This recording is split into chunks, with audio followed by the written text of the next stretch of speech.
Hello everyone. Today our new topic is use of is am are. Very important and very basic और initial stage it is. Starting में पता होना चाहिए is am are. अब क्या ये होते हैं इनके बारे में पहले थोड़ा कुछ जान लेते हैं, फिर उनके uses करते हैं. First, these are auxiliaries verb. Is am are अगर आपसे पूछे तो आप क्या बता सकते हो?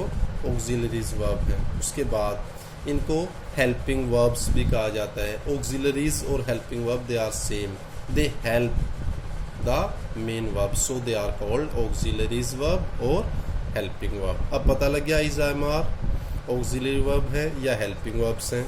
नेक्स्ट, कहाँ यूज होता है? Use to express the main verbs tense, mood और वॉइस. ये जो मेन वर्ब्स होते हैं उनका टेंस को एक्सप्रेस करने के लिए यूज़ होते हैं, उनका मूड क्या है उसको एक्सप्रेस करने के लिए, और उनकी वॉइस टोन क्या है उसको एक्सप्रेस करने के लिए हेल्पिंग वर्ब्स का यूज़ होता है. Next, the main auxiliaries verbs are. अब जो मेन, अब आपके माइंड में आएगा भाई ऑक्सिलरीज वर्ब्स कौन कौन सी हैं. तो मेन ऑक्सिलरीज वर्ब कौन सी हैं? To be, to have and to do. अब ऑक्सिलरीज वर्ब बताया टू बी, टू हैव और टू डू. नेक्स्ट, अब इनको जानते हैं पहले. टू बी के अंदर क्या क्या? Am, is, are, was, were, being, been, will be. ये सारे के सारे टू बी के अंदर काउंट होते हैं.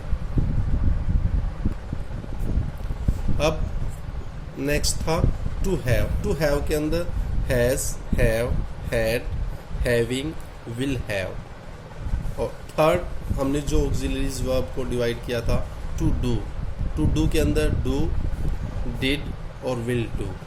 अब जब एक तो आइडिया सा हो गया कि ऑक्सिलरीज वर्ब्स या हेल्पिंग वर्ब्स होती कौन कौन सी हैं, उनका आगे बाइफर्केशन कैसे होता है. अब अपने मेन टॉपिक पे आते हैं, use of is am are.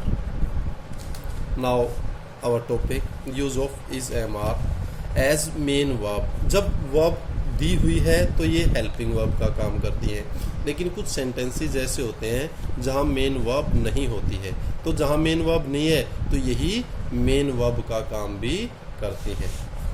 अब थोड़ा सा बेसिक्स जो चीज़ें जो बिगिनर हैं, जो छोटी क्लासेस में बच्चे हैं या जो इंग्लिश सीखते वक्त शुरुआती स्टेप्स पे हैं उनके लिए.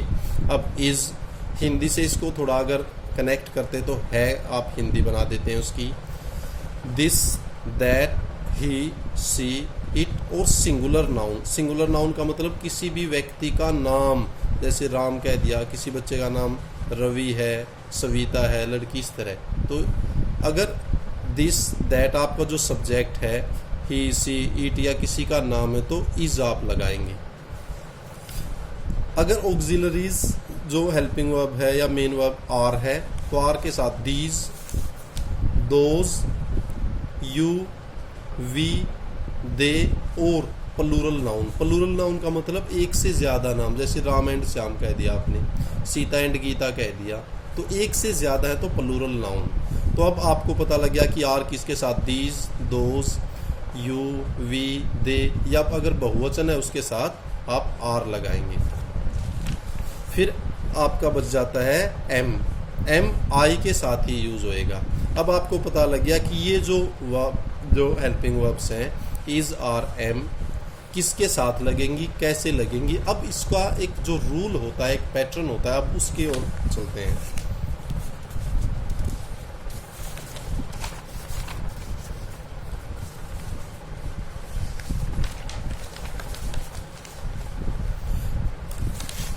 अब जब आप इंग्लिश की बात करते हैं तो उसके अंदर क्या है, सेंटेंसेस, सिंपल सेंटेंसेस होते हैं. सबसे पहले तो सिंपल सेंटेंस के अंदर ना तो कोई क्या का सेंटेंस होता है ना नहीं का, तो सिंपल सेंटेंस. सिंपल सेंटेंस बनाने के लिए सबसे पहले सब्जेक्ट. अब सब्जेक्ट, फिर is, am, are, is, are, am, फिर उसके बाद जो रिमेनिंग पार्ट है ऑब्जेक्ट. अब काम इसके अंदर वर्ब है ही नहीं, तो अब फॉर एग्जाम्पल आपने अब जो आपको बताता किसके साथ, दिस है, दिस के साथ क्या लगेगा, इज ए पेन। अब सिंपल सेंटेंस हो जाता है। इस तरह आप सिंपल सेंटेंस बना सकते हैं। आपको इसके पूरे 100 के आसपास इस तरह के सेंटेंसेस भी बताऊंगा जो आपको काफ़ी इंटरेस्टिंग भी लगेंगे और आपको लगेगा भाई इसकी इस तरह बन जाती है, वो भी आपको इंटरेस्टिंग सेंटेंसेस मैं आपको दे दूंगा। यहाँ समझाने के लिए मैंने एक एक सेंटेंस लिया है। फिर दूसरा होता है इंटेरोगेटिव सेंटेंस, क्या वाले, प्रश्नवाचक, और इनके at the end of sentence sign of interrogation आता है। अब इसमें क्या होता है, जब भी कोई इंटेरोगेटिव सेंटेंस होता है तो आप हेल्पिंग वर्ब को फर्स्ट पहले लेके आते हैं। तो इज, आर, एम पहले आ गया, फिर जो आपका सब्जेक्ट है वो, और फिर जो रिमेनिंग पार्ट ऑब्जेक्ट है वो आता है। अब यही आपने सिंपल बनाया था, इसी को अगर क्वेश्चन मार्क वाला बनाना है तो वो पहले आ जाएगा, इज दिस ए पेन, और at the end of sentence sign of question mark. फिर एक तरह के सेंटेंस होते हैं नहीं वाले, नकारात्मक, नेगेटिव सेंटेंसेस। अब नेगेटिव सेंटेंस है तो नेगेटिव का मतलब आप यूज करेंगे नॉट का। तो अब इसमें देखिए सबसे पहले सब्जेक्ट, काम को करने वाला, जो मेन जिसके बारे में कुछ कहा गया है। फिर आपकी हेल्पिंग वर्ब, उसको देखना है सिंगुलर है, एक इज, बहुवचन है आर, आई है तो एम। फिर नहीं का बनाना है नोट, और फिर ऑब्जेक्ट जो बचा हुआ है वो। फॉर एग्जाम्पल इसी का अगर बनाना हो जाए, दिस इज, नहीं का बनाना तो हेल्पिंग वर्ब के बाद नोट आएगा, नोट ए पेन। कर लिया। नेक्स्ट, एक तरह के जो सेंटेंसेस बन जाते हैं जिसके अंदर क्या का भी सेंटेंस होता है और नहीं का भी। अब उसके अंदर क्या है, इंटेरोगेटिव प्लस नेगेटिव। अब इसमें क्या का भी है और नहीं का भी है। क्या का बनाने के लिए पहले इज, आर, एम, उसको फर्स्ट ले आएंगे क्योंकि इंटेरोगेटिव बनाना है। फिर आपका जो सब्जेक्ट है वो, फिर नहीं का बनाना है तो नॉट, और फिर ऑब्जेक्ट। ये एक पैटर्न है, जब आप इससे करोगे तो कोई सेंटेंस गलत नहीं होगा। और अब इसका इसी से बना सकते हो आप, अगर ऐसे बनाते हो तो हेल्पिंग वर्ब क्या का बनाना तो इज, फिर सब्जेक्ट दिस, फिर नहीं का बनाना note a pen, at the end sign of interrogation. अच्छा लगा होगा। इसके 100 के आसपास सेंटेंसेस भी है बने बनाए, वो भी मैं अपनी अगली वीडियो के अंदर अपलोड करूँगा। पढ़ते रहें, घर पर रहें, खुश रहें। Thanks. Please like, share and subscribe my YouTube channel. Thank you.